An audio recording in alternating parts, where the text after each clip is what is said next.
Hey, welcome back, y'all. This is episode 108 of the Raw Prospect Podcast. No Emmy Nixon today. My co-host has COVID. So we have a special guest, a returning guest for the third or fourth time, Mason Vore, as we are on the eve of NBA free agency. However, lots has already happened. So we're going to talk about it all. More specifically, this will be focused on our team, the San Antonio Spurs, who have made a couple moves. We're going to talk a little bit about the draft, touch on the Dejounte Murray trade, and maybe a couple other storylines. We'll try to keep this to like a 30-minute conversation. Yeah, Mason, how are you doing? Welcome back. Thanks for taking the time to do this tonight. of course. Yeah, I'm doing good. I'm coming live from East Lansing. I hope Amy's feeling good. I didn't know he had COVID, so hope he's all good. But yeah, I we've been dreading this, and then I was kind of denying reality. I remember texting Michael that I was like, no way we're gonna trade Dejounte because there's always, as always, in the like dog days of the offseason. I guess it's a smaller portion before the draft and free agency. But for Spurs fans, since we've been out of it for a while, it's already the dog days of the offseason. Rumors always dust up, and I always brush them off because the Spurs are always the least likely team to be making big moves. But that all changed this year. So I'm not feeling great, but I think that's just because I loved Deontay so much, and he was a great player for the Spurs. Okay, so initial reaction to the trade was what? Initial reaction, just definitely just grief, sadness, because he was such a pivotal part, and especially today, it's so difficult for teams to find um, a player that's willing to stay in a smaller market and really loves their teammates and is really passionate about winning with that franchise. Um, and he learned from the end of the last generation and the golden generation of Spurs players because what he was a rookie. I'm probably gonna mess this up, but I think 2013 or 2014 or 2015 at the heels of the big three. And he was there for the Kawhi era. He was there for Zaza incident. So he's been had his ups and downs, and it really felt like it was his team, especially once Patty left. He was like I believe, the longest tenured Spur. So initial reactions just sadness because he was so devoted to the team, and the fans were so devoted to him in a way that fans may not have been with Kawhi, especially upon leaving. Right. Yeah, there's definitely some disappointment, some sadness mixed in. Uh, a lot of questions for me, specifically like why are they doing this? I mean, you and I have been asking for them to pick a direction for the past 5 years, ever since they Yeah. traded Kawhi. I Since mean, Zaza, yeah. yeah, I think we both agree that this commitment to a full on, I'm not going to call it a tank, but a full on rebuild, like actual rebuild, is what we've been hoping for and what should have happened probably 3 or 4 years ago. What should have started with that Kawhi trade to Toronto. 100%. Once we got rid of LaMarcus, I mean, and then we got DeRozan, and we've just been kind of the Spurs have been straddling this line of NBA purgatory for the past 3 or 4 years. I mean, 3 years ago, 32 wins. 2 years ago, 33 wins. And then this past year, 34 wins. It's just been kind of a slight increase, lying on the, fringes of the play-in tournament. They've made it 2 out of the past 3 years, haven't gone very far. I mean, it just hasn't been. So in that respect, I think we could say that, okay, we got our wish in terms of they finally picked a direction. And according to the reports, Brian Windhorst, who's a pretty reliable source for ESPN, he has reported now that Dejounte Murray told the Spurs front office that he would not sign the extension. That would have come up, I guess it would have been next year, which would have been his Right. restricted free agency. And then the year after, 2024, would have been his unrestricted free agency. But apparently, Murray told the front office, he made it known along with his agent, Rich Paul, who's part of Clutch Sports, that he was not going to extend his contract further with the San Antonio Spurs. So I guess from that perspective, this trade makes a whole lot more sense. What do you Yeah. think about that? Knowing that, it definitely clears some things up. I understand he's gonna get paid either way. When that free agency comes, I only see his stats going up next year, especially the assist count with to pair alongside Trey. Um, I might have to be a Hawks fan for a couple of years because even though I'm hearing this about he wasn't going to sign the extension, he still has that beloved factor. But hearing about that, that contextualizes it because I think all Spurs fans knew once news broke that like um, there was something more that we weren't getting. There was like bits of information that were the front office had that we didn't, which is always the case. But especially with the Spurs, a historically like tight organization that keeps their information tight, doesn't leak a lot. Um, it makes sense, and it really helps because I really don't like, as you said, we were kind of treading water for a couple of years, and we were clamoring for a rebuild in a tank. Um, I just wish it didn't happen halfway through a rebuild. It kind of failed like they didn't give 100% on the rebuild and they didn't give 100% on tanking, and I don't like that we kind of started a half effort rebuild only to get curtailed as soon as those players in the rebuild endeared themselves to us. Um, that they decided to pull the rug out and go back. And especially for the price we got, I understand it seems like it's shaping up to be a real rebuild with the package we got back because I don't see Gallinari staying with us more than a year. Right. Um, and I see Pretel on the move. So this seems like a real big rebuild. I really wish we could have gotten back someone like Okongwu, maybe DeAndre Hunter, and that would have sweetened it a little for me. But yeah, it does help to hear that there was that perspective on the he wouldn't sign the extension because that helps me understand it a little more. It does help you understand, and it kind of soothes that feeling that we had initially of like, okay, what are we doing here? I mean, we know we're committing to a direction finally, but and the draft picks are nice and all, and we'll get to that here in a minute. But that definitely clears some of the confusion up for Spurs fans. And I guess from that perspective, it's smart that they would jump on this opportunity to trade him while he has some legitimate value. I mean, he's only probably going to get better with how humble he is, his work ethic. We all know about it. Um, you know, and we'll dive into his career up to this point here in a little bit. But I probably should have mentioned this earlier in the podcast. For those of you who are unfamiliar with the details of the trade, it was Dejounte Murray going to Atlanta to pair up with Trae Young. The Spurs get back Danilo Gallinari, who knows, he's on an expiring contract. They had to take on some money if they wanted to do this and get all the draft picks. Who knows? Maybe he gets bought out. Maybe he stays for this year and just leaves next year. I don't know what they're going to do with him, but they get Gallinari, who's not a bad player, but he No, just not at doesn't all. fit. He just doesn't fit this timeline.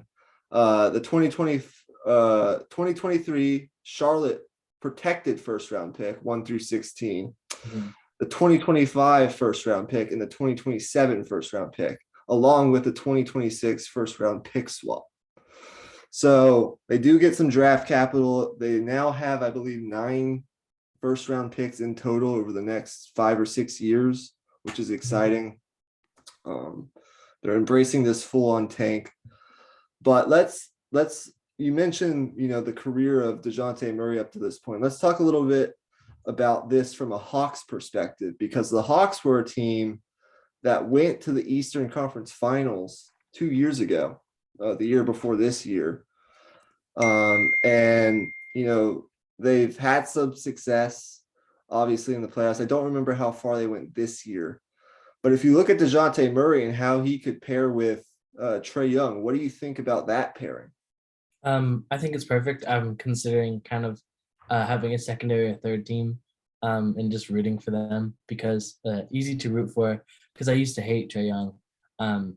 But it's kind of that thing that I went through a lot earlier as a kid with LeBron where I'm like, and Steph Curry, where you just hate them because they're good.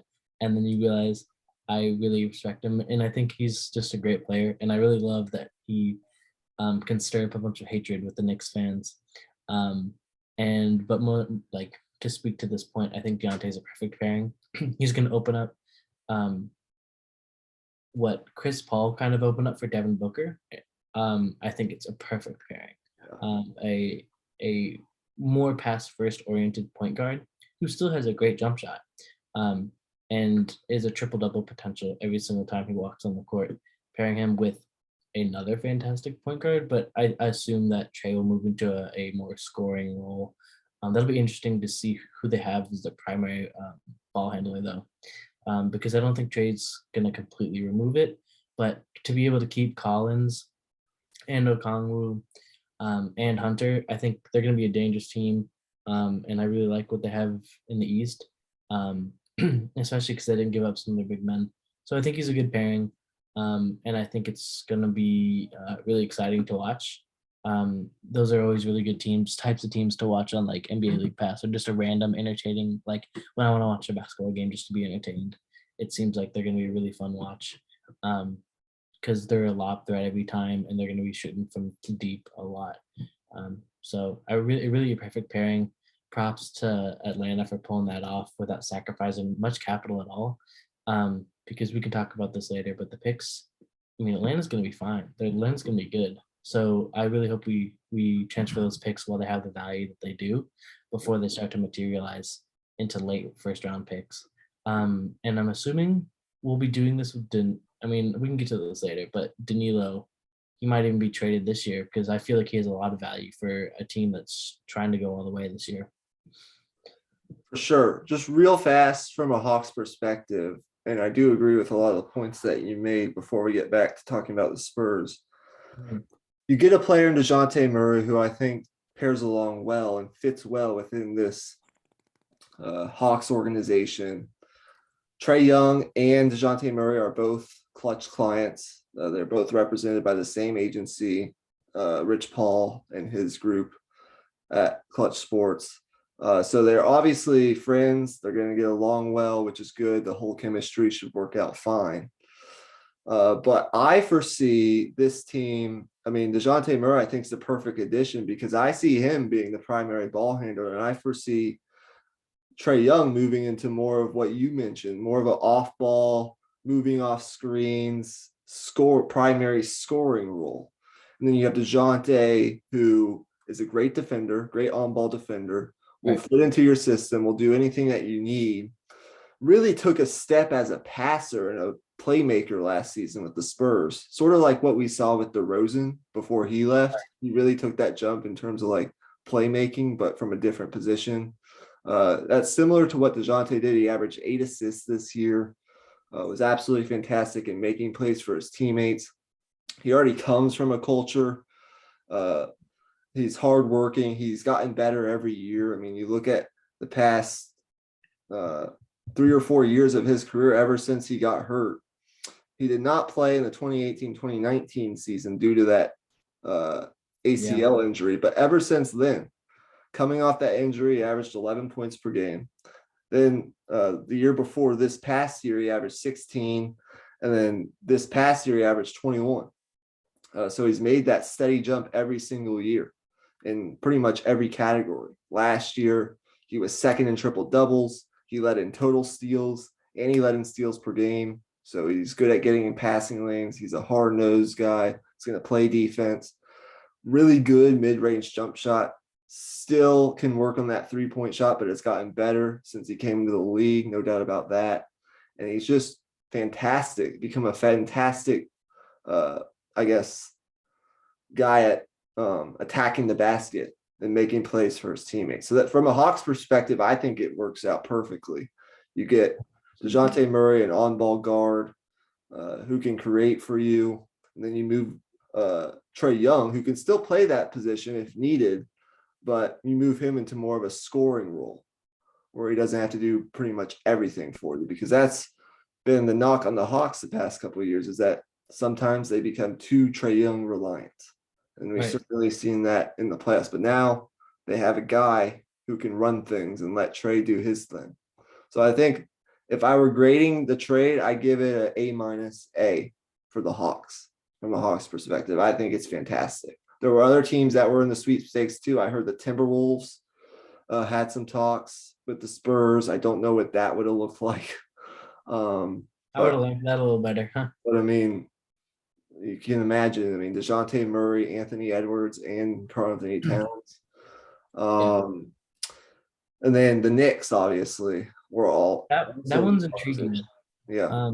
I was one thought I had was that it was very interesting that um once you tell me something like that he wasn't going to sign the extension, you kind of had to think that those other teams may have offered better packages, but we respected Deontay enough to go where kind of he wanted to go and a better fit for him.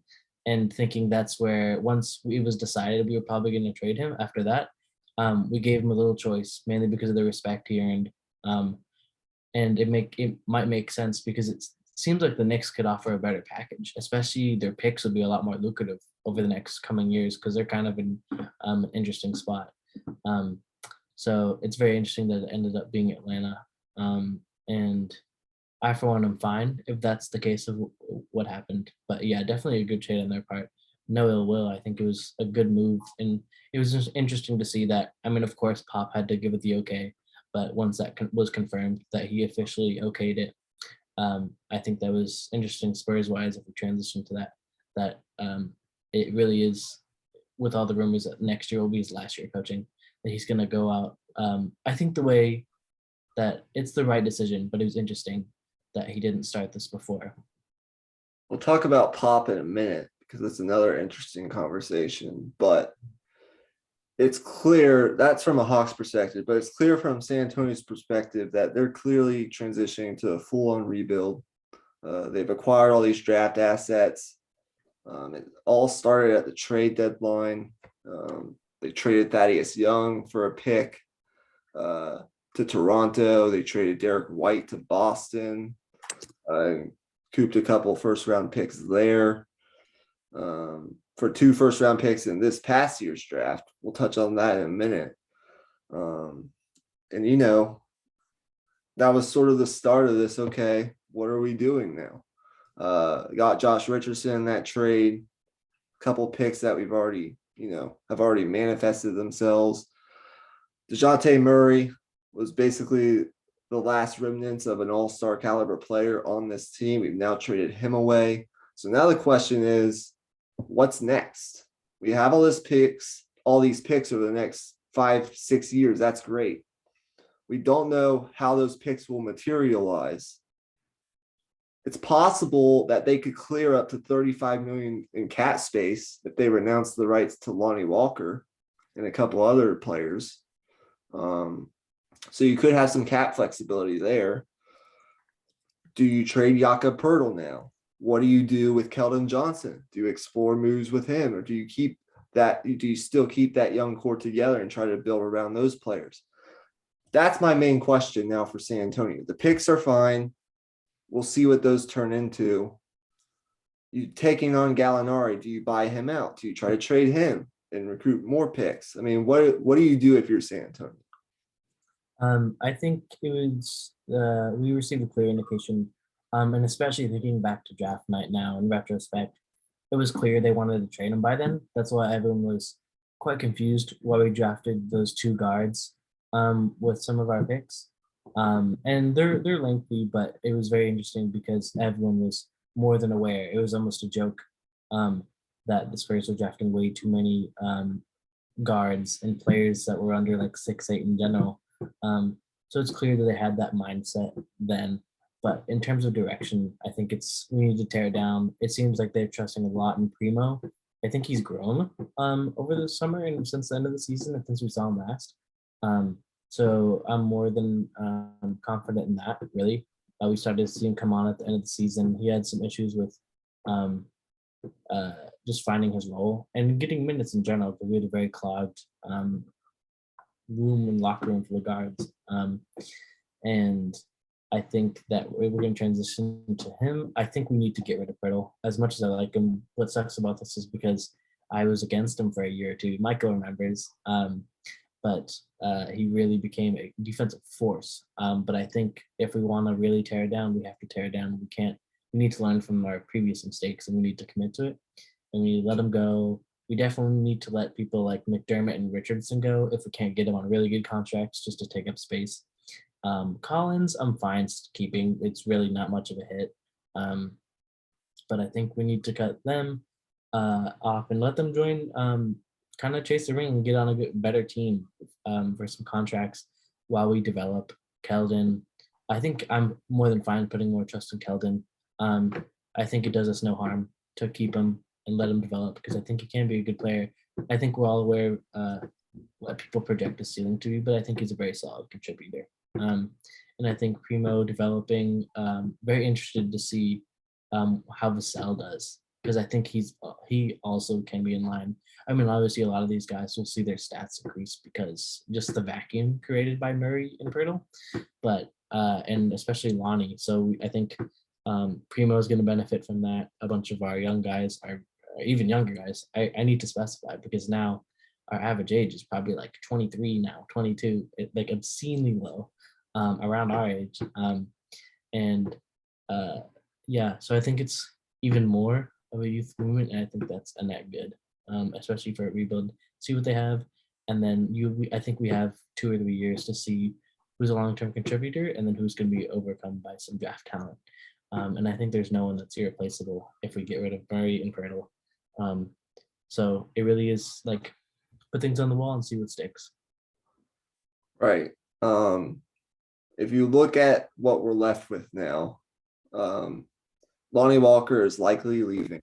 We know that for a fact. That's been reported. They gave him like a $6 million offer sheet, but he wants to explore free agency.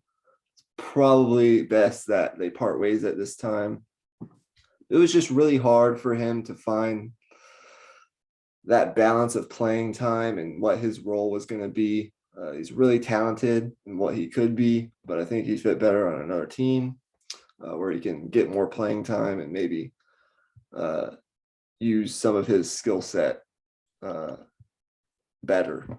But what we're left with now, Primo, who's super young, like one of the youngest players in the NBA, actually showed flashes when he got into games last year, really talented.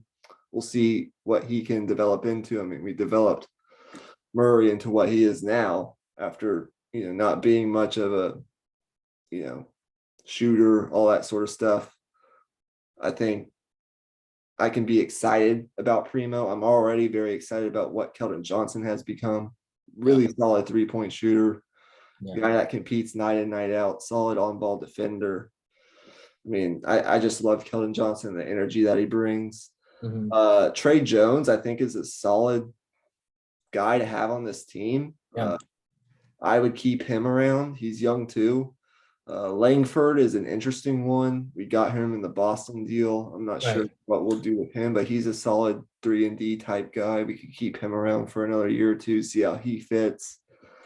I really like Vassell. I mean, those are the 3 players I'm really excited about right now on this team. It would be Primo, Keldon Johnson, Vassell. I now foresee Sohan, our draft pick this year, getting lots of playing time. I think he'll fit in well with this culture. What do you do with guys like, the question now is, what do you do with guys like Doug McDermott, who you just signed to a 3-year contract, but could be useful to another team? Jakob Poeltl, obviously. And then Josh Richardson, who seemed to really like San Antonio, his role and how he fit in. But, with the direction that we're going now, it's just going to be interesting what's next. That's what I really want to know. That's what all Spurs fans want to know at this point. So any other comments, thoughts on the trade? We've kind of nailed it down. I mean, it's a full-on rebuild, mixed feelings about it. We like the picks, but they're nothing special. I mean, we'll see what they turn into. We think Gallinari is probably going to be bought out or traded at some point. Maybe he stays the season and he just goes. We still like some of the young pieces, but we acknowledge that's a full-on rebuild and it's probably going to be a rough year or two. Any other thoughts? I think this is what we were prepared for a couple of years ago, and we're confused that they didn't do. And it hurts a little more that they waited a couple of years and got some really great players that bought in.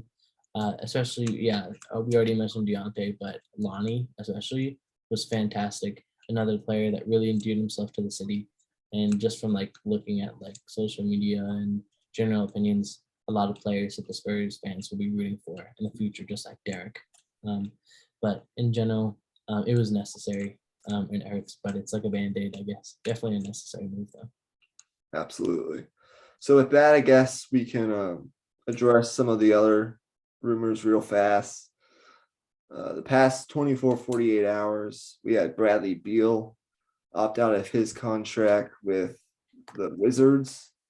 There have been rumblings that he wants to eventually resign, but we'll see what happens there. And then James Harden today opted out of his contract with Philly. We'll see what happens with that. I don't know what that means for Philly. And Kyrie Irving eventually opted in to his Brooklyn deal after some drama there. So I mean, DeAndre Ayton, is a free agent, restricted at that, but it seems like Phoenix and him are going separate ways eventually, but there are only a couple teams with the necessary cap space that can get him on a deal that he would be happy with. Jalen Brunson, a guy who really skyrocketed this past year with Dallas, is being coveted by the Knicks, the Mavs, and the Heat. So that's an interesting guy. And then there are many others. Zach LaVine, a guy who many expect to just re-sign with Chicago, but who knows?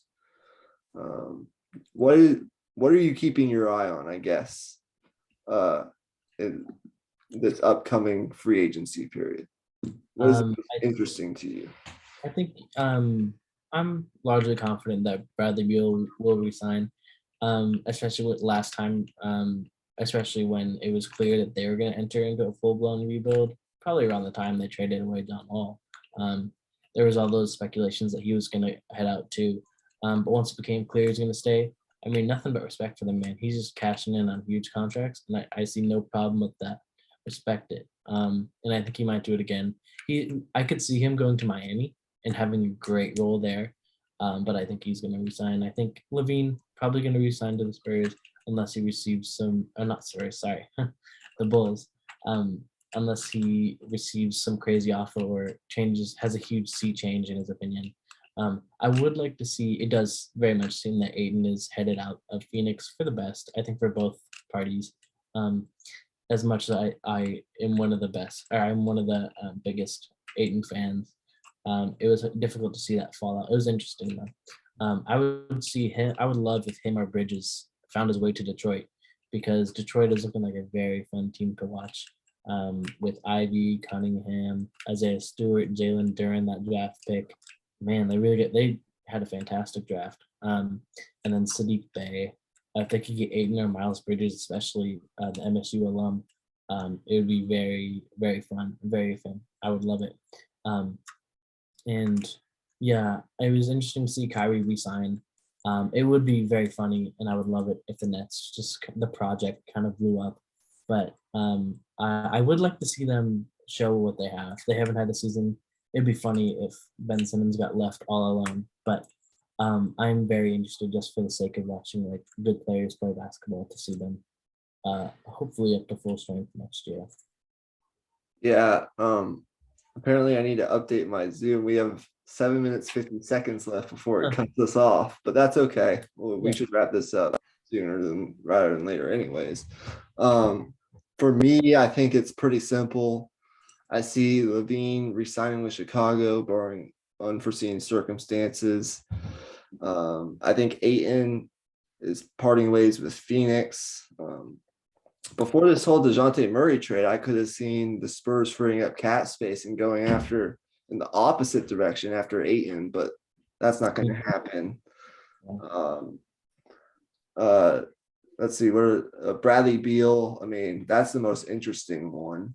Do you re-sign with Washington, or do you find somewhere else? I don't know what happens there. I think he re-signs with Washington. I think they're willing to give him $248 million, whatever the max is. Who else did we mention? There are some other interesting ones in there for sure. I think Harden will re-sign with Philly. Me too. And then this whole Brooklyn situation is kind of a disaster. Yeah. You get Ben Simmons at the trade deadline. Um, you get James Harden last year. You have, the Nets. Yeah. Yeah. So you trade James Harden, you get Ben Simmons. You now have Kyrie Irving and Kevin Durant. Um, all have their own separate problems, but now I guess they're just full on committed to trying to build the best version of a team around those guys. So we'll see what happens there. And then the Lakers with Russell Westbrook opting into his $47 million player option for this year. What a hard decision that had to be. Nothing but respect. I hope he gets his money, and I like Westbrook a lot more than some people do. I think he's overhated, but I would love to see him just have a fantastic year. I think I would love that. That'd be like my favorite thing if he could find a way, and he's a big part. I mean, he would be if they are very successful of getting farther in the West, because they were injury plagued this year and they never got chemistry. So I'm excited to see what the Lakers are going to do. But then again, I love LeBron, so I just want to see him get that last ring so I can finally say he's better than Jordan. And then one last thing, John Wall was actually bought out by the Rockets, and Yeah, he's now going to sign with the Clippers. So now you look at that Clippers team, you have John Wall, who I think could morph into like this veteran stage of his career into like what Derrick Rose is now. that's exactly what I was thinking. Where Derrick Rose is like last year, 2 years ago, when the Knicks made that playoff run, I would love if he had that type of role. Score when you have to, Right. make plays. You have everything that you need around you. If Kawhi's healthy, if Paul George is healthy, let them carry the scoring load. We saw when he was in Houston, he still had that burst that he used to have. Yeah. But maybe, taking the scoring load off his shoulders will now allow him to play make and just fit into like a nice what Derrick Rose is now. Yeah, I would love that. With a little more athleticism, I guess you could say. You still have what's his name? They just resigned Zubac. Yeah. You still have what are the brothers' names? Morris? Yeah, the Morris brothers, and some other good pieces on that team. That team's going to be loaded. Denver is going to be with Murray coming back. Yeah. And MPJ and Jokic. I think, where did Barton go? I don't remember. But yeah, people got to worry about that again because Jokic is still the Suns are still going to be very good, even with Ayton leaving. Obviously, the Warriors will be back with Wiseman. That team plus Wiseman. Wow. Yeah, the West is stacked. And the East is getting that way too. The East is that way as well. I mean, Philly, given that they re-signed Harden, Brooklyn, if they can figure things out. Milwaukee's not going anywhere anytime soon. Nowhere with Middleton. Miami, I mean, they can make a move. They're very aggressive generally. Yeah. In free agency, I mean, the NBA's in a good spot. Atlanta now. Oof. Yeah. And Atlanta now. The NBA, we forgot Memphis. I mean, they could, and Dallas, they could very easily be in contention out west. So it seems like everyone always says this, but the NBA is only getting better. It seems like a fantastic time to watch. Okay, 3 minutes. Yeah. If you had to predict now, and I know it's early, finals prediction for next year would be. I don't think anyone's going to stop Giannis next year. I don't think a single team is going to stop Giannis, barring injuries. So this is assuming there's no injuries. I think Giannis is going back to the finals. I think the Heat are going to be great again, but I think that Giannis is going to just steamroll them in the West. I think the Warriors, I don't believe the Suns are going to be better than they were this year. And I think it was a fluke, kind of the Doncic spectacular series. But they do have Christian Wood, but I might just say the Warriors repeat. I'm so confident they're only adding immense talent with Wiseman. I think there'll be some kinks earlier in the season working him into the rotation, but I think it'll be Warriors and Bucks. And I really want to say the Bucks win, as much as I respect the dynasty. What about you? I think Giannis is a good bet. Giannis and the Bucks. Bobby Portis actually just opted out, but we'll see what happens with that. I still think Giannis is by far and away the best player in the game today. Yeah. And you just can't, those other teams, they all have a flaw or can't be trusted. Have players that can't be trusted at all. And then the Warriors, until proven otherwise, are a juggernaut. I suppose that Clay is going to be more healthy and better next year than he was when he got back this year. They're going to be rested with the full off season. Steph's going to be back. Draymond's going to be back. Cool. I heard that they're going to re-sign Looney. So they're going to have a crazy expensive team, but I think it's going to be well worth it. Yeah. But yeah, I think that I would have to agree with you. If not the Warriors, I could see the Mavericks taking I could see the next Mavericks. step. I could see Make a Memphis. move or two. I could see Memphis with Ja. If he improves his defense, I could see Memphis. I'd love that. Absolutely. I think Dallas or Memphis are the two dark horse sleepers. Maybe Denver, but I think they need to make another move or two before they can be put into that conversation. But anyways, thank you so much for joining us. We're going to have to sign off as Zoom is making us, but good conversation. Yeah. We will see what happens next with the Spurs, but I think we were able to talk through some things and feel a little bit better about it now than we did earlier. Yeah. And we're happy with the direction generally of the franchise. Now they've picked a clear direction of a full-on rebuild, and it should be fun. The next week or so should be fun as free agency starts tomorrow evening. So we'll see what happens. Thank you for joining us. We'll see you next time on the Raw Prospect Podcast. Peace out, everybody. See you. See you later. See you.